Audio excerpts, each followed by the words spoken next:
എനിക്ക് screen play ഭയങ്കര ഇഷ്ടമുള്ള ഒരു ഏരിയയാണ്. ഞാനിപ്പം ഇപ്പം എപ്പോഴും എന്നോട് ആളുകൾ ചോദിക്കുക എങ്ങനെയാണ് ഒരു സ്ക്രിപ്റ്റ് സെലക്ട് ചെയ്യാമെന്ന് ചോദിക്കും. അപ്പോൾ നമ്മളെ കൊണ്ട് പറ്റുന്ന ഒരു കാര്യം എന്ന് പറഞ്ഞാൽ ഇതിൻ്റെ സ്ക്രീൻ പ്ലേ എത്രത്തോളം ഇൻട്രസ്റ്റിംഗ് ആണെന്നാണ്.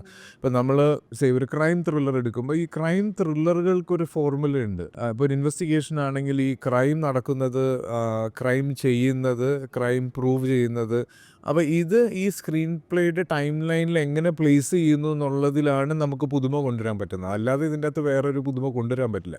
അപ്പോൾ ആ സ്ക്രീൻ പ്ലേ ഇൻട്രസ്റ്റിംഗ് ആക്കുക. ഇപ്പോൾ ഫോർ എക്സാമ്പിൾ കിഷ്കിന്ധാകാണ്ഡത്തിൻ്റെ സ്ക്രീൻ പ്ലേ ആണ് ഞാൻ കഴിഞ്ഞ വർഷം ചെയ്ത സിനിമകളിൽ ഏറ്റവും ഇൻട്രസ്റ്റിംഗ് ആയിട്ട് തോന്നിയത്.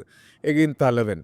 അപ്പോൾ അത്തരത്തിലുള്ള സ്ക്രീൻ പ്ലേ ആണ് എനിക്കിപ്പോൾ സിനിമയിൽ ഏറ്റവും ഹൈ തരുന്ന ഒരു ഏരിയ. അപ്പം തീർച്ചയായിട്ടും സ്ക്രീൻ പ്ലേ ഭയങ്കര ഇഷ്ടമുള്ള ഏരിയ.